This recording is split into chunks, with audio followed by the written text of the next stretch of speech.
대장이나 소장 같은 건가요? 아니에요.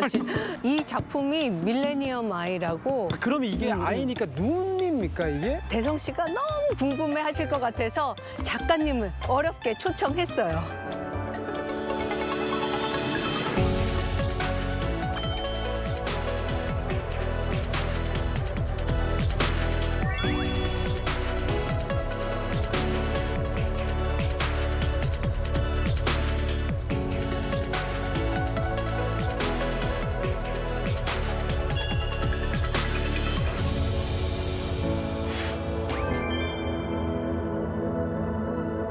뒤에 보시는 저 엄청난 작품, 거대한 작품을 만드신 우리 작가님을 모셨는데요. 소개 좀 부탁드리겠습니다.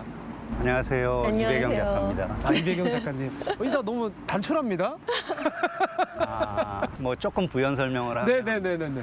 시간, 공간, 몸이라는 주제들 사이에서 일어나는 다양한 문제들 중에 질문들을 그대로 작품으로 옮겨서 전시를 많이 하는 작가입니다. 그 어떤 작품인가요? 저 작품이 궁금합니다. 형태를 보시면 네. 어떤 게 떠오르세요? 그러니까 아무래도 밀레니엄 아이니까 네. 눈. 외부 형태만으로 좀 유추해 보기는 어려울 것도 같은데요. 네네. 개념적으로 이 형태가 나온 건 사실은 첨성대예요. 뭔가 상징성 있는 형태를 부여해야 되는데 디지털 미디어라는 게 형태가 없어요. 작가 개인적인 상상력으로 하기에는 공공미술 작품에서는 어울리지 않거든요. 그러니까 여기 산책 다니시는 분들이 어느 정도 뭐 여기 앞쪽에 문구라도 읽고 유추라도 할 수 있는 정도의 접근성은 있어야 되니까 그러니까 고민을 하다가 우리 역사 중에 우리가 살고 있는 세계 바깥의 세상에 관심을 가진 가장 최초의 아직 현존하는 유물이 뭘까를 한번 봤어요. 네. 그랬더니 선덕여왕 때 만든 첨성대더라고요.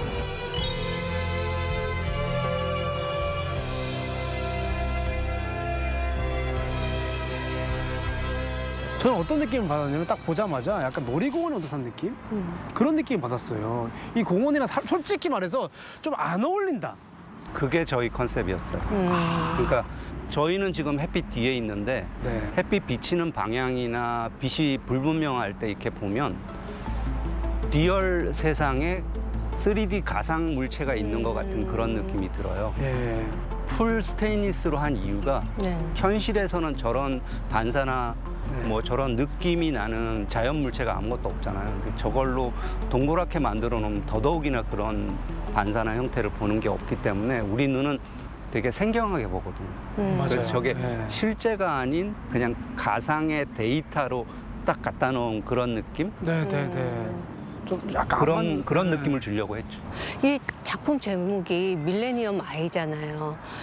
작가님께서 그 밀레니엄 아이라는 제목을 붙이고 거기에 맞게 뭔가 기획한 의도가 있으실 것 같거든요. 그러니까 시각적으로는 지금 낮이어서 조금 보기가 어려우실 텐데 밤에 가시면은 LED가 반사가 돼서 구체들이 또 서로 반사하니까 네. 셀 수 없을 정도의 눈의 모양으로 볼 수 있어요. 밀레니엄이라는 게 그냥 숫자가 아니고 어떤 세대의 전환 같은 거잖아요. 그렇죠. 그래서 그 세대에 전환하는 새로운 시각이라는 걸로 좀 풀어서 얘기하면 그렇게 저희 제목이 해석이 될 수 있을 텐데 저 가운데 눈알을 만들었는데 그게 이렇게 보면 서울의 지구 반대쪽에 하늘이 실시간으로 보여요. 우루과이. 우루과이 몬테비디오 앞바다에. 아, 네. 그 누가 가 있습니까? 찍어준 사람이? 현장에 제가 카메라를 네. 설치하고 왔어요. 설치? 어. 진짜요? 네, 그쪽 시청 도움을 받아서 우린 밤에 여기 우루과이 몬테비디오 하늘을 볼 수 와, 있고 멋있다. 낮에는 그쪽에 야경을 볼 수 있고 실시간으로. 지금도 제 가능합니까? 지금은 관리 서울로 망가져 있는 상태. 서울시에서는 좀 부탁드리겠습니다.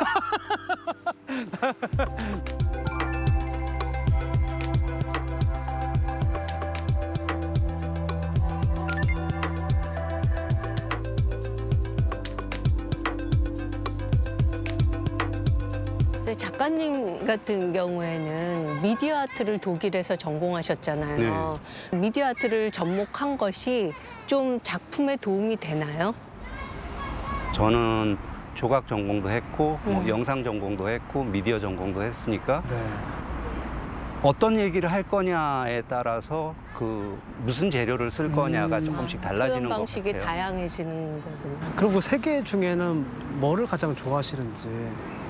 지금 제가 무슨 생각을 하고 있느냐에 따라서 아, 제가 어떤 테마를 가지고 이걸 전시 작품으로 만들어야지라고 했을 때 네네네. 그 테마를 펼쳐놓기 가장 좋은 재료를 사용하는 거예요.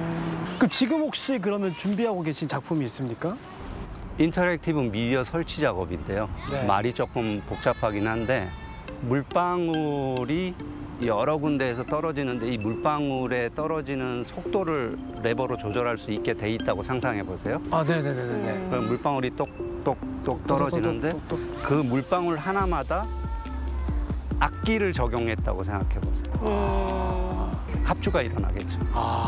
그러니까 관객들이 어떻게 참여하느냐에 따라서 그 음색이 달라지고 형태도 달라지는 궁금하네요. 궁금하네요. 이게 이야기만 들어도 되게 궁금해집니다. 네. 저도 어떤 소리가 날지 모르는 거죠. 그러니까 차려는 놓는데 네. 불협화음이 분명히 날 수도 있을 거고 네. 그럴 확률이 훨씬 높다고 봐요. 이 작가님의 작품을 사람들이 봤을 때 어떤 부분을 더 유심히 보고 어떤 부분을 중심으로 해석했으면 좋겠는지 궁금하거든요. 그러니까 이렇게 말씀드리는 게 제일 나을 것 같아요. 제가 나한테 말을 안 하면 무시하셔도 되고 제가 나한테 말을 하면 귀를 기울여 보시라. 오, 뭔가 심오한데요? 심오한 이런 답변은 솔직히 처음이야. 저는 좀 이해가 되는데요. 우리 일반 분들 이해하기 힘들어요. 이해하실걸요? 이해합니까?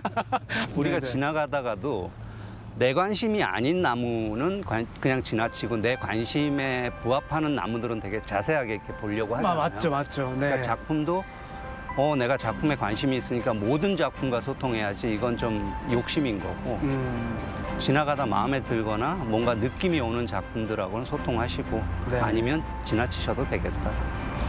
정확하신 답변인 것 같아요. 어떤 느낌인지 정확하게는 저는 아직까지는 잘 모르겠습니다만 저는 이 밀레니엄 아이가 저한테 말을 걸었거든요. 아유 감사합니다. 조금 이따가 밀레니엄 아이랑 좀 대화를 좀 해보도록 하겠습니다. 감사합니다. 오늘 나와주셔가지고 네. 너무 소중한 시간 내주셔가지고 너무 감사합니다. 네, 너무 감사합니다. 감사합니다. 네.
하이하이 The Place의 블루란입니다. 반갑습니다.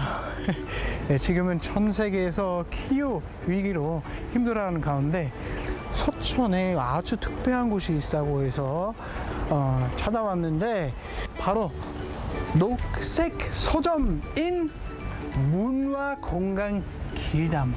짜잔.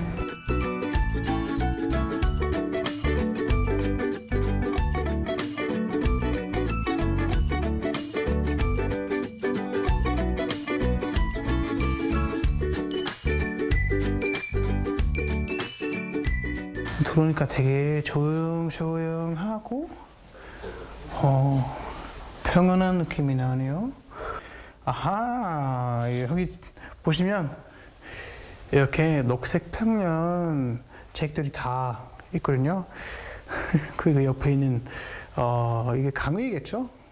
강의에 관련된 포스터인데 이제 왜 녹색 서점이라고 하는지 알겠네요. 이런 책들이 있네. 고주 불능지구 같이 모두를 위한 지구. 그리고 밤의 여행자들 이거 상도 받았네. 영국 대고상 번역 추리 소설상 수상 작품. 이거 나중에 한번 읽어봐야겠네요. 그리고 좀 더 앞으로 오면 여기 이제 음료 주문할 수가 있네. 공정 무역 캐시 투유? 혹시 그 공정 무역 캐시 투유 한 잔 주시겠어요? 야, 한 잔 하겠습니다. 짠. 오, 공정 무역의 힘 지금 느껴지네요. 너무 시원해요. 혹시 얼마나 들으면 될까요? 네, 저희 문화공간 길단 모든 음료는 문화비 5,000원입니다. 문화비 5,000원 그거는 당연히 내줘야죠. 감사합니다. 저기 뒤에도 공간 하나 보이는데 뭘까요? 한번 가볼까요? 뭔가 사진 같은 거 전시가 되어 있는데 이거 뭘까요? 그럼 뭐 문화 이벤트 프로그램 같은 건데 비건 페스티벌 출점 그런 것도 하나 봐요. 근데 제 눈에 들어온 건 바로 여기 장박으로 보면 되게 이쁜 정말 예쁜 한옥집이 있는데 상전제입니다. 정말 유명한 데이트 코스로 유명한데 여기 서점 들렸다가 나와서 여자친구랑 데이트하면 딱입니다. 너무 궁금한 게 많아서 한번 바로 대표님 만나러 보겠습니다. 대표님! 저 문화공간 길담의 대표 일하고 있는 김석진이라고 합니다. 반갑습니다. 언제부터 이 서점을 운영하게 되셨어요? 이 서점이 만들어진 건 한 14년, 5년 정도 돼요. 근데 제가 다 운영한 건 아니고요. 저의 스승이고 멘토이신 박성준 선생님이 만드신 거를 한 4, 5년 전부터 후학들이 맡아서 운영하고 있습니다. 만드셨을 때는 전반적인 인문학으로 하셨는데 누구나 알다시피 요새 지구가 뜨겁잖아요. 오늘도 아주 핫합니다. 그래서 기후 문제를 좀 더 중점적으로 다루는 서점과 북카페를 만들자 하고 4년부터 좀 초점을 그렇게 잡아봤습니다. 이 영상을 보고 계신 해외 독자들에게 문화공간 길담 소개 좀 해주시면 대단히 감사하겠습니다. 네, 여기 길담이거든요. 그 길은 무엇을 의미하냐면은 우리가 함께 행복과 평화의 길을 가자라는 거에서 길을 따오셨고요. 담, 울타리라는 뜻에서 저녁이 되고 힘들 때는 그 울타리 안에서 쉬자. 그 담 안에서 쉬자. 그 담 안에서 위로해주고 또 힘도 서로 힘나게 해주고 그런 의미에서 담. 그래서 길담입니다. 그래서 외국 분들이 오신다면은 외국에도 이런 공간이 많이 있다고 들었는데요. 한국적인 걸 많이 느낄 수는 없겠지만은 또 한국인들이 기후 문제나 또 사람들이 평화롭게 사는 문제에 대해서 어떻게 고민하고 담소를 나누는가를 함께 느껴볼 수 있는 공간일 것 같아요. 저도 나중에 기회가 되면 또 한번 놀러 와야겠네요. 꼭 오십시오. 네. 애인 모시고 오세요. 당연하죠. 네, 감사했습니다. 네, 감사합니다. 감사합니다. 수고 많으셨습니다. 네. 근데 얘는 이 책들도 다 뭐죠? 근데 한국말을 잘 하시니까요. 이런 잡지도 좀 읽어보시고. 논문인가요? 잡지? 논문도 좀 많아요. 논문.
할멈네 마당 대단히 할멈네 마당엔 늘 흙냄새가 먼저 깔린다. 배차는 조용히 숨을 고르고 그 손끝에 눌려 앉는다. 붉게 변한 살 사이에는 아무 말 없이 살아는 날들이 묻어있다. 아침바람이 배차를 품고 산등성이를 넘자 흙은 그 발자국을 다시 품어 안는다. 깊은 항아리 사이로 겨울이 조용히 익어갑니다.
Hello and welcome to our morning edition of Arirang News. We begin with these stories making the headlines at this hour. President Lee Jae-myung delivered his first New Year's message to the public, pledging stronger support for regions outside the capital and addressing issues including workplace safety, as well as inter-Korean relations. He will host a New Year's reception at the Blue House State Guest House this afternoon. North Korean leader Kim Jong-un visited the family mausoleum, the Kumsusan Palace of the Sun, on New Year's Day. Photos released showed him accompanied by his daughter Chue, marking her first public appearance at the palace, widely seen as a possible political signal related to leadership succession. Around 40 people were killed and more than 100 others were injured after a fire ripped through a bar in a ski resort in southern Switzerland. Foreign nationals were also at the venue when the fire broke out during New Year's celebrations in the early hours of Thursday. We begin this morning with President Lee Jae-myung's New Year's message as he begins his first full year in office. This afternoon, he will host a New Year's reception at the Blue House State Guest House. Our top office correspondent Song Yoo-jin starts us off. A new year often begins with resolutions. For President Lee Jae-myung, it's making 2026 a year where the whole nation can enjoy the fruits of Korea's economic growth. 올 한 해를 붉은 말처럼 힘차게 달리는 해로 대한민국 대도약의 원년으로 만들겠습니다. 대도약을 통한 성장의 과실은 특정 소수가 독식하는 것이 아니라 모두가 함께 나눌 수 있도록 하겠습니다. President Lee began his New Year's address by thanking the public for helping restore stability after former President Yoon Suk-yeol's martial law declaration and subsequent impeachment. He says the country must now move faster, but with a shift in mindset. 불평등과 격차가 성장을 가로막고 경쟁과 갈등이 격화되는 이 악순환 속에서 자원의 집중과 기회의 편중은 이제 성장의 디딤돌이 아니라 걸림돌이 되고 있습니다. The president laid out 5 policy directions. First, more substantial and decisive support for regions away from the capital. 인재와 기술 양성을 위한 교육 투자, 삶의 질을 높여줄 광역 교통과 문화시설 투자, 여기에 관광 정책까지 하나로 잇는 집중 투자를 통해 지방주도 성장의 기반을 촘촘하게 실현해내겠습니다.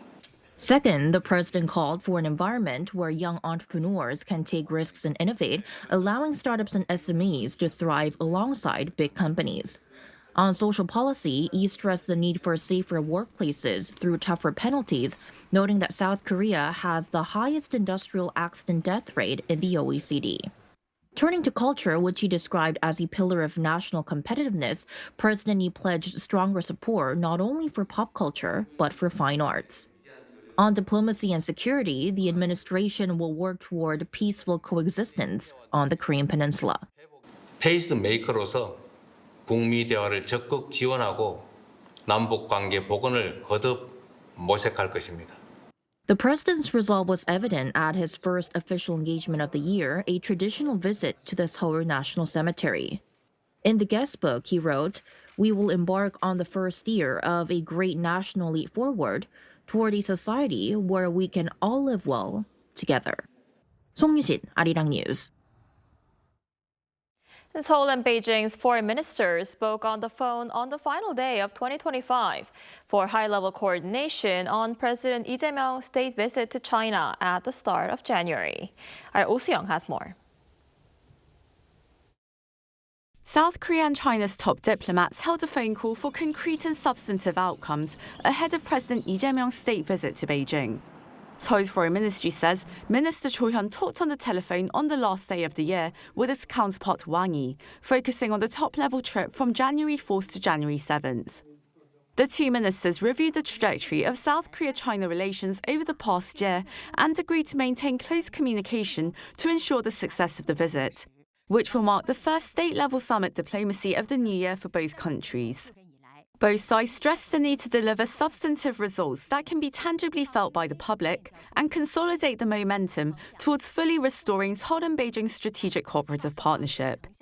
Cho and Wang also exchanged views on the situation on the Korean Peninsula and in Northeast Asia, agreeing to continue efforts aimed at regional stability and prosperity. This comes amid North Korea's continued missile tests. On Sunday, Pyongyang carried out a launch drill involving long-range strategic cruise missiles over the West Sea, with leader Kim Jong-un observing on site, 4 days after it tested new surface-to-air missiles. North Korea has described the launches as part of efforts to strengthen its nuclear capabilities, rejecting the idea of denuclearization. Against this backdrop, Seoul has repeatedly emphasized the importance of regional coordination, including with Beijing, while encouraging the resumption of dialogue between Pyongyang and Washington. During his 4-day stay, the South Korean leader will hold a summit with President Xi Jinping, where security matters are likely to be raised. On top of that, South Korea's decision to pursue nuclear-powered submarines may be discussed. The two leaders are further expected to address economic relations following years of market uncertainty, following Beijing's unofficial sanctions on South Korean businesses and culture, after Seoul decided to adopt a US missile defense system against North Korea's growing capabilities. Lee and Xi last met in Gyeongju in November when the Chinese leader visited South Korea to attend the APEC leaders meeting. The upcoming talks in Beijing will mark their second summit in just over 2 months. Oh Soo-young, Arirang News. And now for a deeper look at President Lee Jae-myung's New Year's message ahead of his trip to China and the direction of the administration's diplomacy in 2026, we're joined today by Professor Pan Gil-ju, Assistant Professor at the Korean National Diplomatic Academy. Professor Pan, thanks for joining us this morning. Hello, good to be with you. So what stood out to you the most in President Lee's New Year's message? Well, as a political scientist, I have focused more on the messages related to policies of diplomacy and security, particularly in a situation where the Lee administration initiated pragmatic diplomacy last year. With this in mind, the New Year messages show how the current Rock administration has evaluated its diplomatic and security policies, which were made last year. As expected, President Lee stressed the achievements of the Rock diplomacy with the United States. He defined the ROC-US alliance as the Renaissance relationship by laying out agreed agendas like nuclear power submarines, uranium enrichment, and nuclear fuel reprocessing. Based on recognized achievements made in the last year, President Lee defined 2026 as the year of major leap forward, particularly on 5 objectives. A stable growth through peace was laid out as one of the 5 objectives. This objective is intended to convert Korea risk to Korea premium. To that end, detailed items are laid out. First of all, mitigating tensions on the Korean Peninsula is proposed as a key task. President Lee also mentioned confidence-building measures and coordination with others such as the United States and China, as well as its role as a pacemaker. Second, he came up with the objective of peaceful coexistence based upon the enhancement of self-help capability and evolving strategic alliance. Third, he is aimed at expanding its diplomatic horizon to the world through the national interest-led pragmatic diplomacy. In a nutshell, his message on diplomacy stood out, which can be summarized as peaceful coexistence, upgraded national prestige, and diplomatic expansion. Right, like you just mentioned, on North Korea, he says South Korea will continue to act as a pacemaker this year to support talks between Washington and Pyongyang. What's your take on the government's North Korea policy in 2026? Well, as you may know, last year, South Korea and the United States agreed on the division of labor regarding peace on the Korean Peninsula, with the United States as a peacemaker and South Korea as a pacemaker. Meanwhile, to be honest with you, the year 2026 will be more important than 2025 in terms of South Korea's role as a pacemaker due to 2 drivers. First, an upcoming temporary détente between the United States and China. Second is positive ripple effect on the Korean Peninsula. To start with, the confrontation between the United States and China is expected to be mitigating this year, leading to a tactical level of détente between the 2 countries. To be more specific, in April 2026, US President Trump is scheduled to visit Beijing for the US-China summit, followed by the expected return visit of PRC President Xi Jinping. In addition to this bilateral diplomatic setting, they are more likely to have chances to meet each other in multilateral platforms such as the APEC summit hosted by China and the G20 summit hosted by the United States. A series of diplomatic efforts is likely to encourage great power tensions to ease gradually in 2026. Second, easing tensions on the great power competition could contribute to mitigating tensions on the Korean Peninsula in a situation where Trump-Kim talks are more feasible this year than last year. Beijing serves as an optimal venue for the Trump-Kim meeting in the sense that China is North Korea's longtime ally. If Kim Jong-un were to visit Beijing and successfully have talks with Trump, the trilateral summit between North Korea, the United States, and China could be made as well. The rise of this scenario could contribute to promoting inter-Korean talks at the end of the day. In this process, South Korea's role as a pacemaker will be taken as important in order not to be sidelined, and furthermore, to seize the initiative of diplomacy as a direct actor on the Korean Peninsula.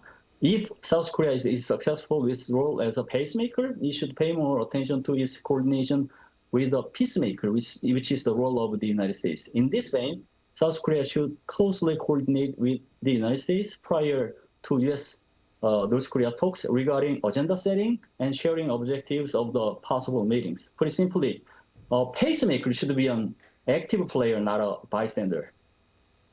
Right, absolutely. And President Lee is set to begin his diplomacy this year with a state visit to China, a crucial step for making that inter-Korean relations. He's scheduled to travel to Beijing this week. What does this suggest about South Korea's relations with China?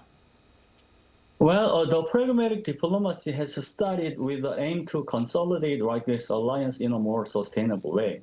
this aim seems to be achieved in the sense that the ROC-US alliance modernization has been designed successfully. So the second step of the pragmatic diplomacy seems to put more emphasis on the complete restoration of South Korea-China relations. Since South Korea is aiming at the complete restoration of its relations with China, various agendas could be on the table in the upcoming South Korea-China summit in Beijing, including military exchanges as well as economic and social exchanges. Meanwhile, tricky issues as well as easier agendas should be on the table in an effort to achieve the objectives of pragmatic diplomacy. Some issues like climate response and transnational crime coordination would be relatively easier to talk. However, the establishment of a structure at the West Sea by China, South Korea's nuclear power submarines, and the denuclearization of North Korea would be harder to tackle for both states. What matters is that both easy and tricky issues should be on the table to visualize the expected utilities of the complete restoration of the ROC-PRC relations. Right, a lot of things to discuss in Beijing. We'll have to keep a close eye on that meeting. All right, Professor Pan, I'm afraid that's all the time we have for today. Thank you so much for your insight this morning. We appreciate it. Thanks for having me. And marking 2026, North Korean leader Kim Jong-un visited the family mausoleum, the Kumsusan Palace of the Sun, on New Year's Day. He was with his daughter Chue, who was making her very first public appearance at the palace. Our Kim Bo-kyung tells us more. North Korean leader Kim Jong-un and his family visited the Kumsusan Palace of the Sun on the first day of 2026. This, according to the state-run Korean Central News Agency on Friday. What's notable was that Kim's daughter Kim Jue appeared publicly for the first time at a visit to the family mausoleum. The media did not directly mention Chue's attendance, but the photos released showed Kim Jong-un, his wife Lee Seol-ju, and their daughter Chue standing together in the very front row, with Chue positioned at the center. They were accompanied by key party and government officials, and the KCNA reported that all visitors made a firm pledge to fulfill their responsibilities and duties at the forefront of the sacred cause of realizing the eternal prosperity and development of the regime and its people's well-being. With the 9th Party Congress expected to be held in January, many are seeing Chue's appearance at the palace for the first time as a political signal related to leadership succession. The Kumsusan Palace of the Sun, where the bodies of past leaders Kim Jong-un's late father Kim Jong-il and grandfather Kim Il-sung are enshrined, is a symbol in North Korea of the legitimacy of the regime. Since coming to power in 2012, Kim Jong-un has visited the palace on New Year's Day almost every year, but he skipped the visit in 2018 as well as in 2024 and 2025, making the visit alongside his daughter all the more surprising.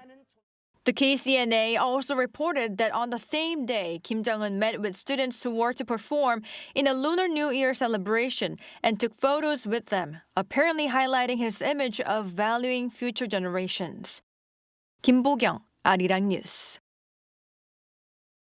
South Korea's foreign ministry has said that the newly passed anti-fake news bill is not targeting any specific country or company. Now, the announcement on Thursday was a response to U.S. State Department concerns that the revised Information and Communications Network Act could negatively impact U.S.-based online platform businesses and undermine freedom of expression. While saying the purpose of the bill is to address social harms arising from changes in the digital environment, the ministry said it would continue communicating with Washington. The revised law was approved at a cabinet meeting on December 30th and is set to take effect in July.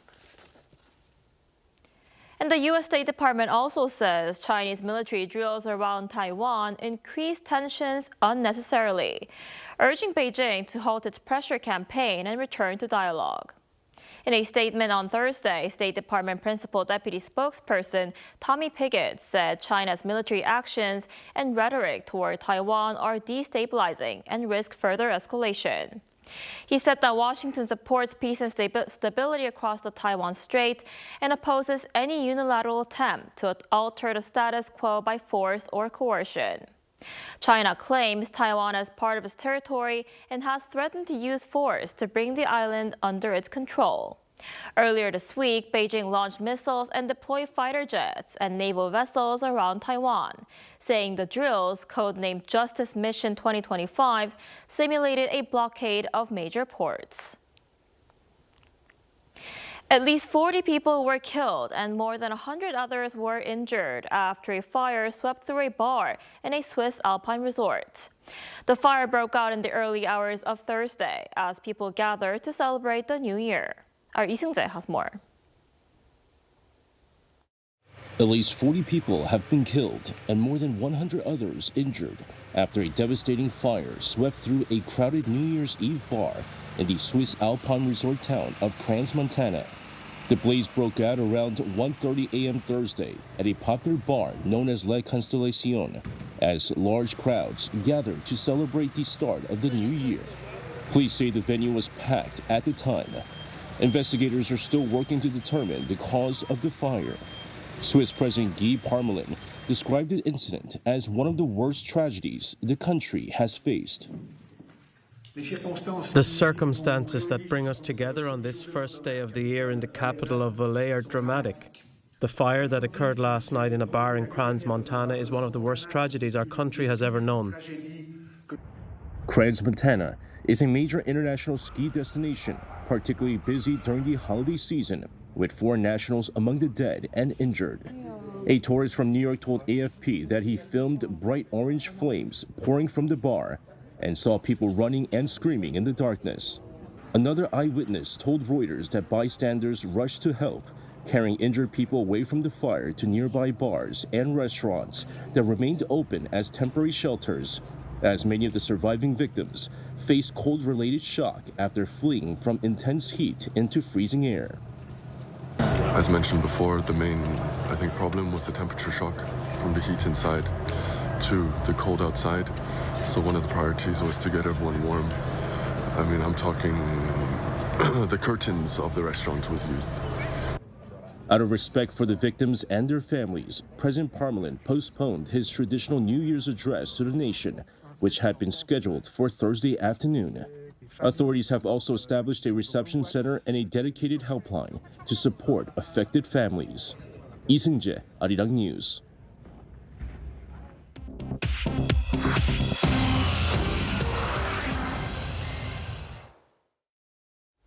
Good morning, I'm Chu Ji-hyun, and this is The World Now. Starting in the United States, where Zohran Mamdani took the oath of office as the first Muslim mayor of New York City. The 34-year-old Democratic Socialist is the city's youngest mayor in more than 100 years. He officially began his term with a midnight ceremony in a decommissioned subway station before a public inauguration on Thursday, led by Senator Bernie Sanders. Mamdani promised an audacious agenda focused on the working class, pledging free childcare and a rent freeze for 1 million households. While President Trump previously threatened to withhold federal funding, the two leaders held a cordial meeting in November last year, though deep policy disagreements remain. In Iran, protests over the country's struggling economy spread from Tehran to cities outside the capital on Thursday, and authorities reported at least 6 deaths among protesters and security forces. Demonstrators vented fury over record-high inflation and a plunging currency.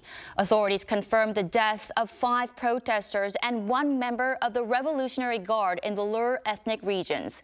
Iranian President Masoud Pezeshkian signaled a desire to negotiate, but the currency's drop to 1.4 million rials per dollar has left his government with few options. Security forces have already arrested dozens, accusing demonstrators of acting as foreign-linked rioters. Turning over to Amsterdam, a fire gutted the historic 19th century Vondelkerk Church during a chaotic New Year's Eve in the Netherlands.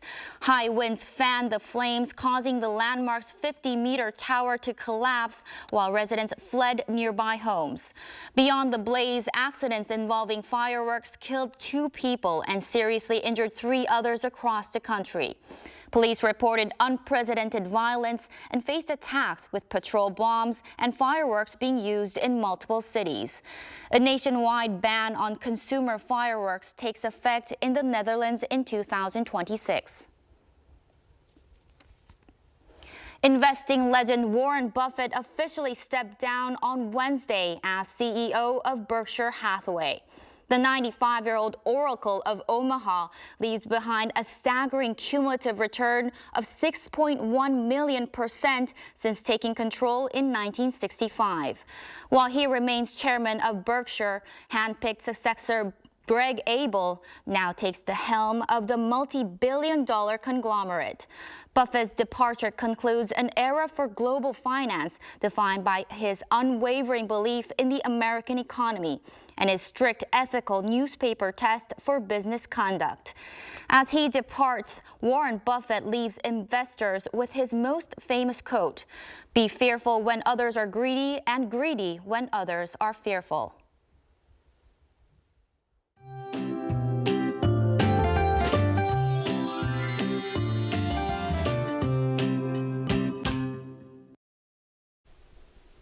The New Year's first workday commute began under a bitterly cold wave.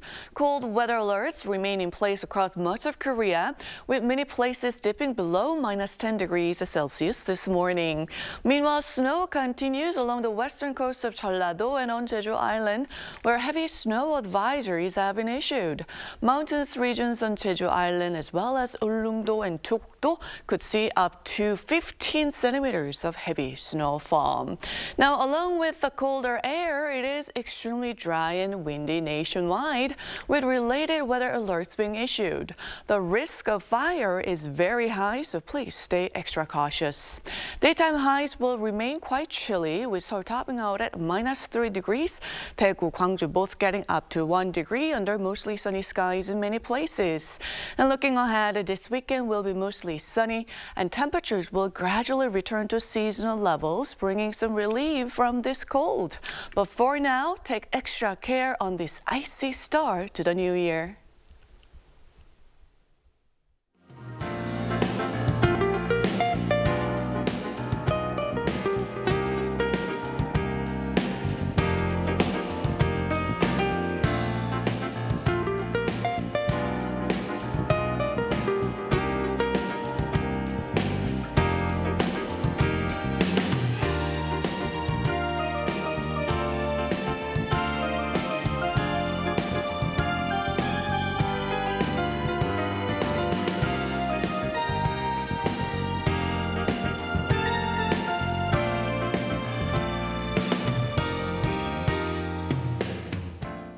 That's all we have for this morning. Arirang News will be back at noon Korea time. Thanks for watching.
How to survive in Korea.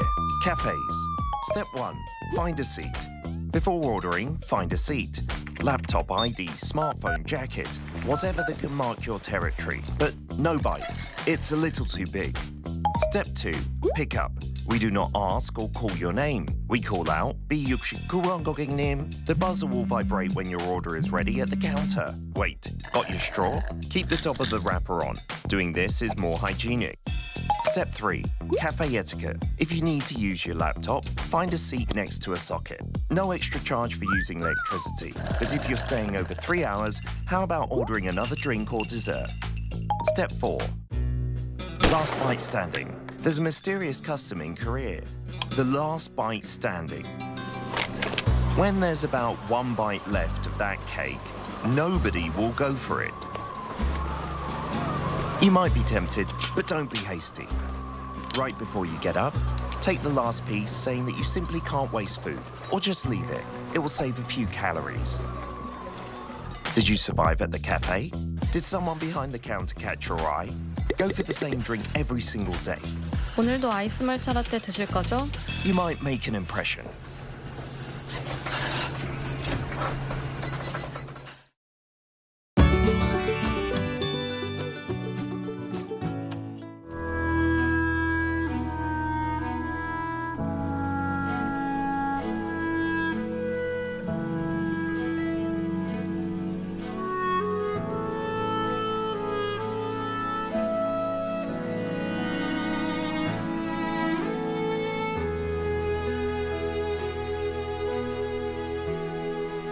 조용한 바람 그대 생각하나 내게 물어옵니다. 그렇게 그댄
Global heritage will unite. We share brilliant values and honor the world's most cherished legacies to pass our heritage on to future generations.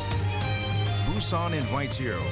The 48th session of UNESCO World Heritage Committee. July 2026, Busan, Korea.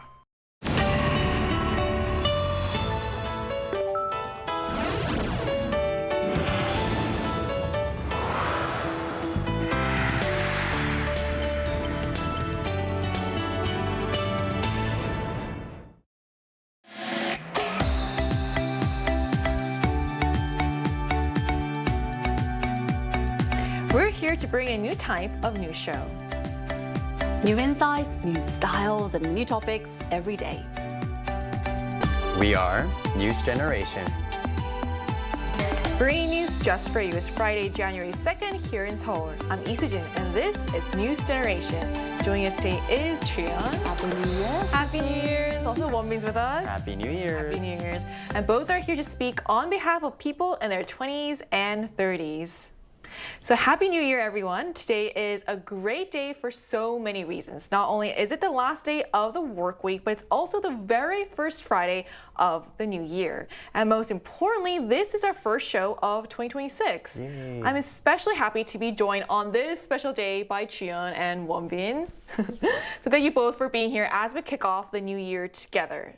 So Chuyeon, a new year always brings a sense of fresh beginning. So what are you most looking forward to this year? What kind of year do you hope 2026 will be? Very good question. But before we start, we do know that each year has a very special meaning, special year according to the zodiac calendar. This year in 2026, it's the year of the red horse. The red horse. Well, this is according to the East Asian zodiac, which follows a 12 animal system used to mark time. It symbolizes strong energy, passion, bold action, leadership, creativity, and new beginnings. It makes 2026 a powerful and very progressive year. And we have loads of exciting events, and it's a year of global attention. I'm going to mention only one. Wonbin's going to explain later on the other ones. We have the major event bringing the world all together, especially the 2026 Milan Cortina Olympic Winter Games this February. On a personal note, I have the honor of hosting the opening ceremony of the Olympics and other Korean events this February. Quite meaningful for me. And it's not just about sport, it's about connection, that the global and us, we are connecting each other. So I truly hope 2026 will be a dynamic, forward-looking year, full of energy, passion, creativity, like riding a horse.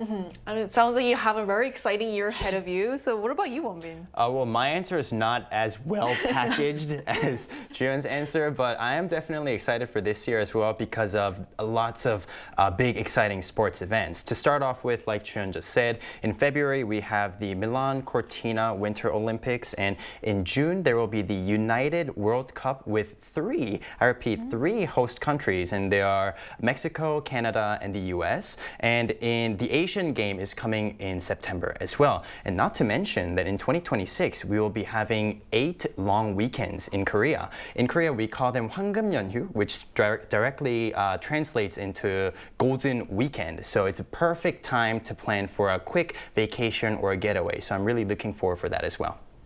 So that really does make 2026 sound like a year full of things to look forward to, both globally and right here at home. So there's big sporting events and long weekends, and they both really give people something positive to look forward to. So we're going to dive deeper into this topic, but first, let's take a look at the screen.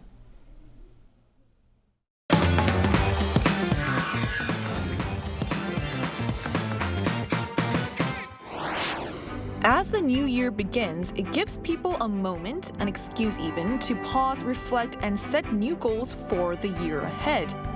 It's also a time of celebration fueled by the promise of a fresh start. Across cultures, the way people welcome the new year may differ, but the meaning behind it remains deeply shared.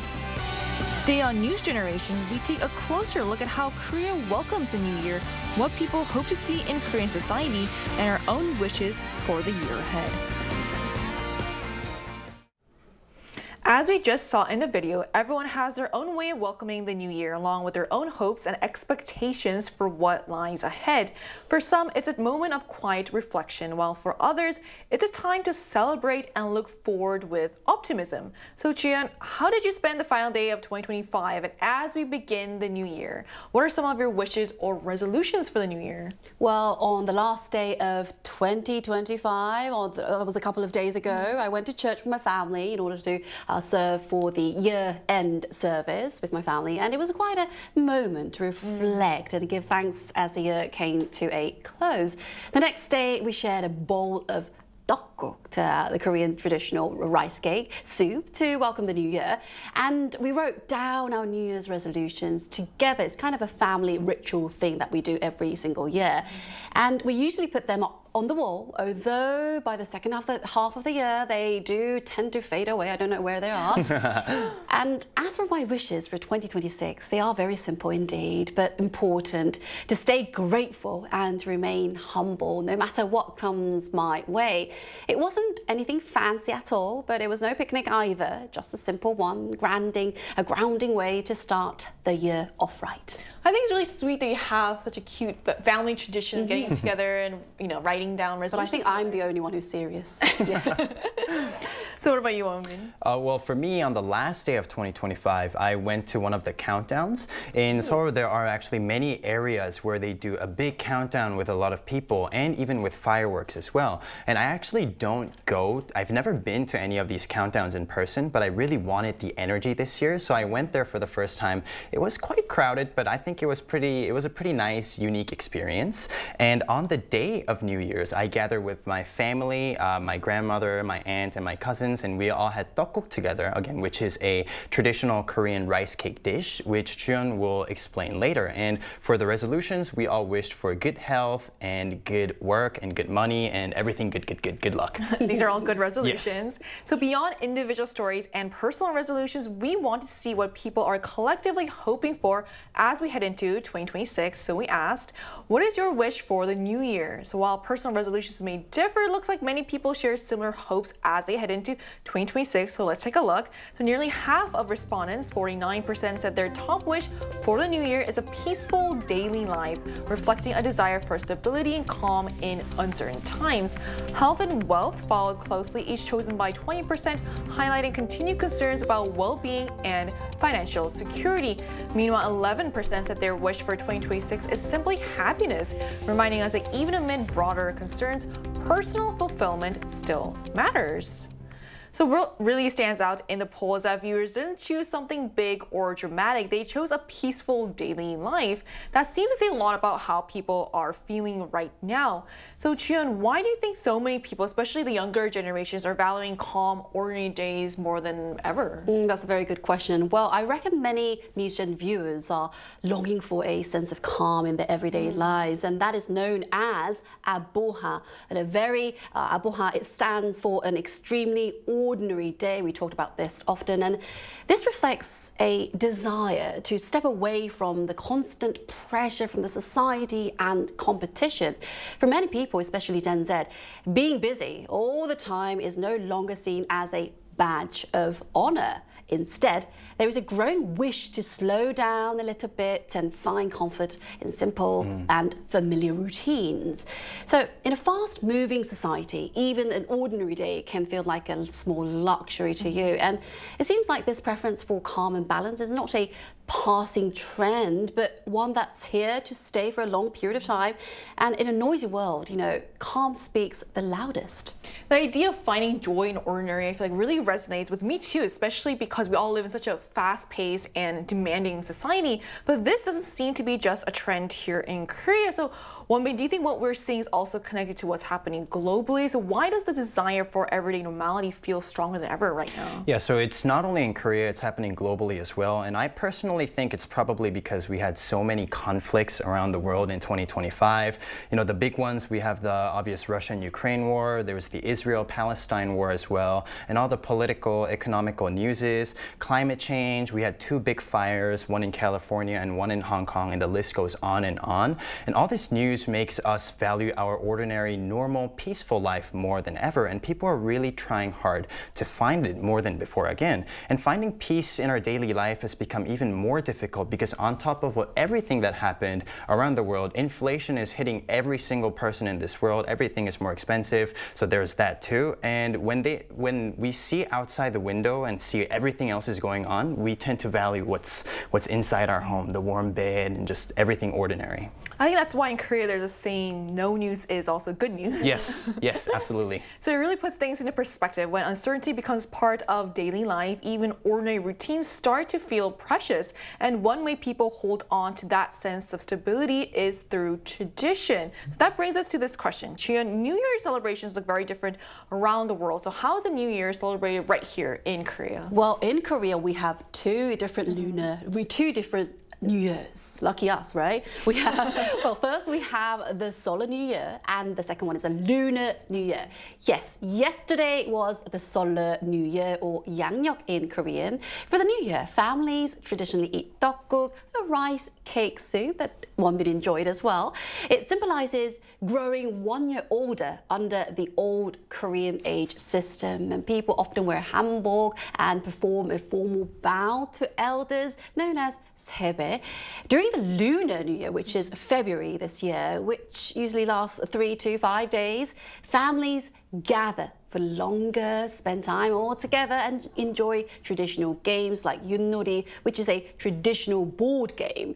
While some of these customs are fading today, the focus on family time remains an important part of the celebration. And so, different calendars, but one wish. So from what you said, it looks like the Korean New Year centers a lot on family, food, and spending time together, especially during the Lunar New Year.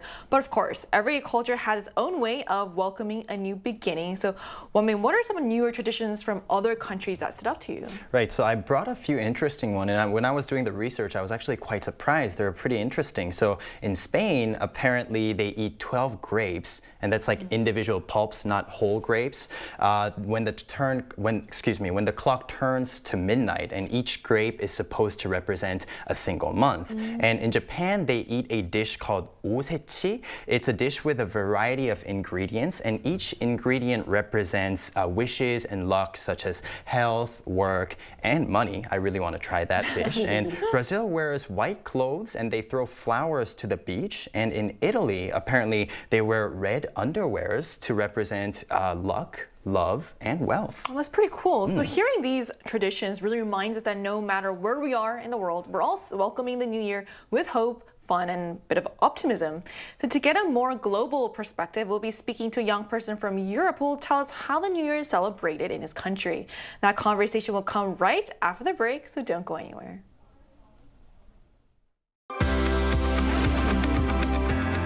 NewsGen wants to hear from you. Go to YouTube and search out channel Arirang News. Click Posts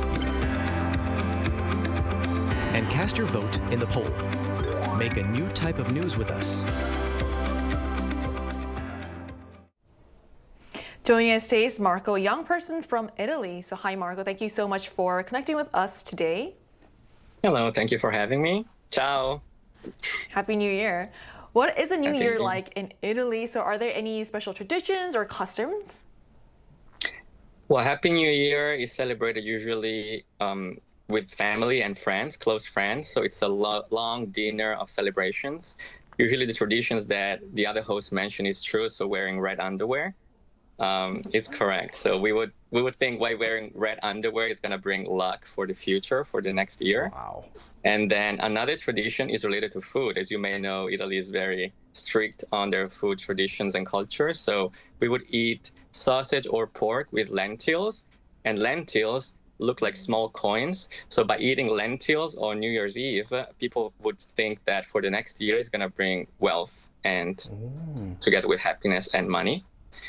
And usually around midnight, people celebrate by toasting together and drinking prosecco and kissing on the cheek, wishing each other a happy new year.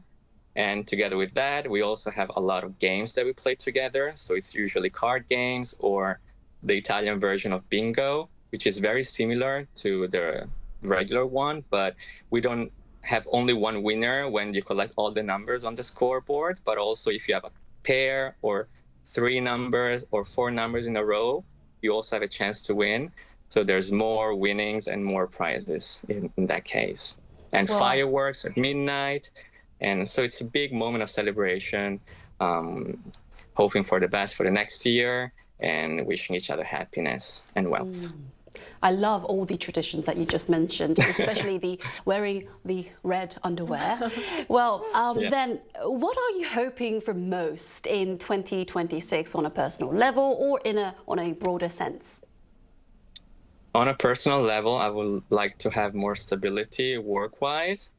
This year, I think it's been very chaotic, so I would like to have more stability in terms of jobs that I can take, and not only financial stability, but also mental stability. So less stress, having deeper connections with the friends that I already have, maybe meeting new people, and focusing on my health, on having maybe developing new hobbies. That could be painting or going to the gym or doing indoor climbing. So some sort of resolutions that involve not only wealth, happiness, but also self-development. And obviously I would want to wish happiness and also health to my relatives and my close friends. So I think it's a very common thing to wish for everybody, right? That was very interesting because my resolutions are basically 99% identical as what you just said. And now if you look at the bigger picture, what kind of year do you hope this will be for the society? So I think 2025 has been a very chaotic year. There's been a lot of wars, there's been a lot of conflict, political issues. So stability for the world itself, peace, and seeing political mindsets agree with each other towards a better future would be definitely something that I wish for. Other than that, I think 2026 should focus more on sustainability. I think it's not something that has been very much in people's mind this year. So I believe that it's very important for the future of the planet to focus not only on consumption, but saving resources and protecting the planet for the future generations. So hopefully this is something that people in the world will think of more and focus more for this year. Well, I hope the things that you're wishing for, both on a personal level and for society, all come true in the new year. And thank you so much for joining us today. Thank you. Have a nice day. Buon anno nuovo.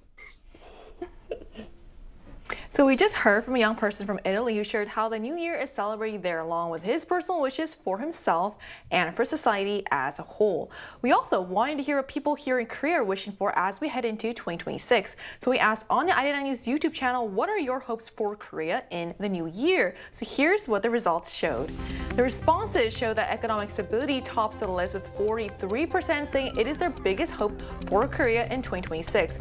This was followed by a desire for a trustworthy government, chosen by 25%, and social stability at 23%, highlighting concerns about governance and cohesion. Meanwhile, 9% of respondents said they hope to see the further global expansion of Hallyu, reflecting continued pride in Korea's cultural influence abroad. So what stands out here is that economic stability remains a top priority, suggesting that everyday financial concerns are front and center for many people. And these results seem to reflect a desire for stability, both economically and socially as well. So it's a picture that reflects some very real challenges Korean society has been facing in recent years.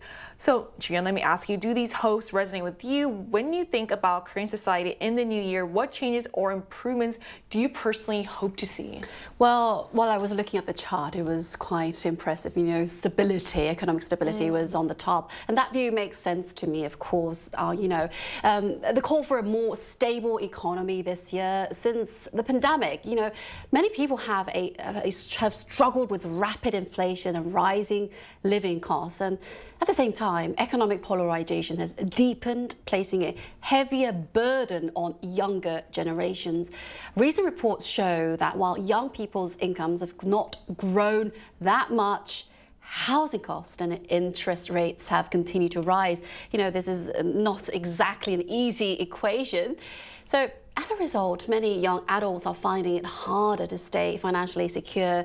Job insecurity also remains one of the major challenges facing our society today. So this year, I sincerely hope these issues begin to ease and not more young people can find stability, that more young people can find stability, that is, and confidence in their economic future.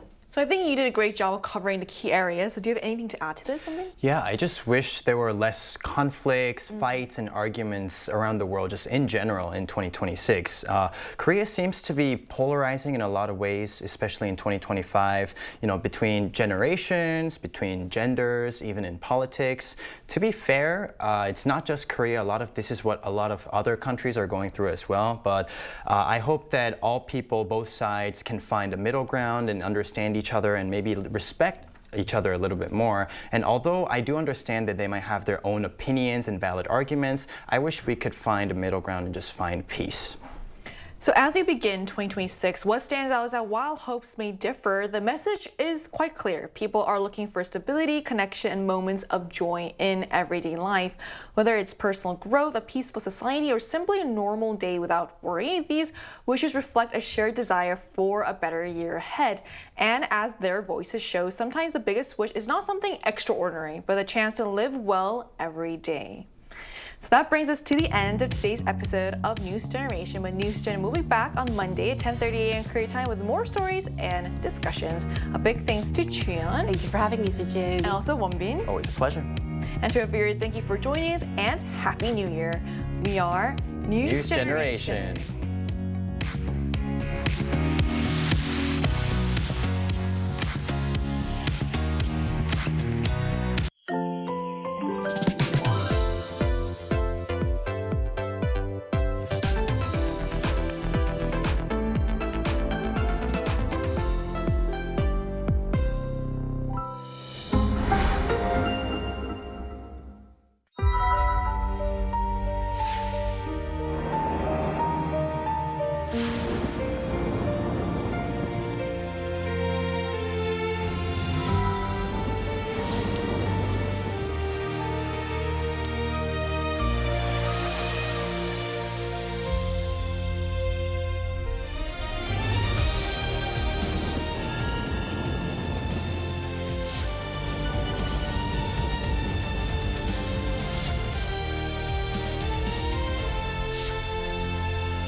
Just thinking about it, it's like I can almost smell it, I can almost hear it bubbling and everything, and it just, that steam, you know, that comes up, ooh, it's like I can feel it right now.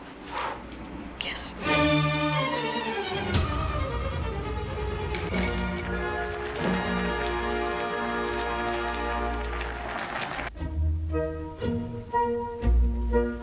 Hello, my name is Alexa, and I am a K-pop artist under ZB label.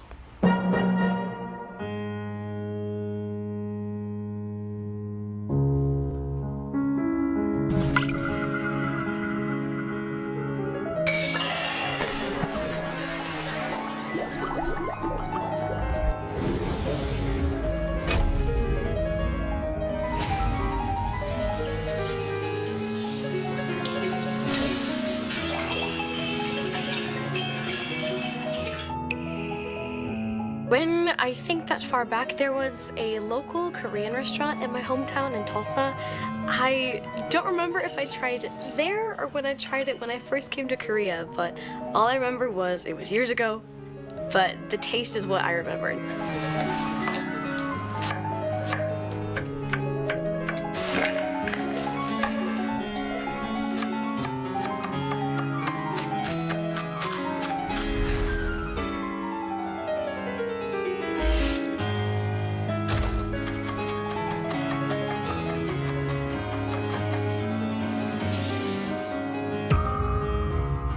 My mom, she does cook some Korean food. Being of Korean descent, I have been eating so much tofu ever since I was a child, but it is one of my favorite and most versatile foods you can use to create so many other dishes, such as 된장찌개.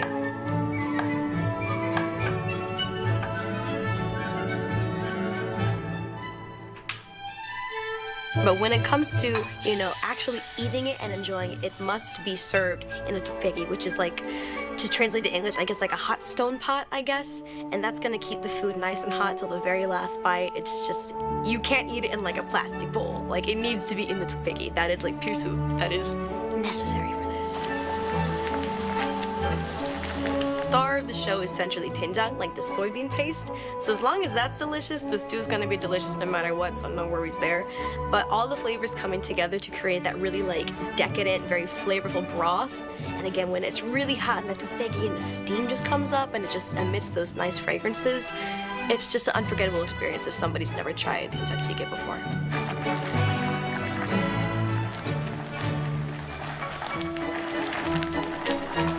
On the occasion, I've had some where there's like clams or mussels, or like occasionally like a crab leg or something. Other than that, I'm not quite sure. Again, I don't really cook. I don't really know what goes in it, but it tastes good, and that's all that matters to me.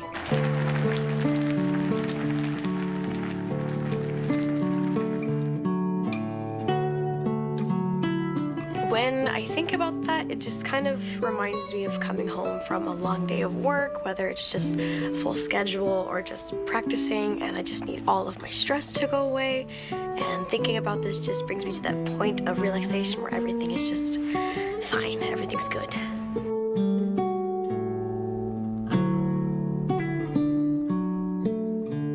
Whenever I eat tteokjjigae, since it is a food that brings a lot of comfort to me, I guess, one thing that I do think of is my mother, because in the autumnal and winter season, she would always cook, different stews for the family, whether it was just chicken stew, beef stew, kimchi jjigae even. But I don't know, I think the warmth of just a nice hot stew just makes me think of, like a hug from my mom.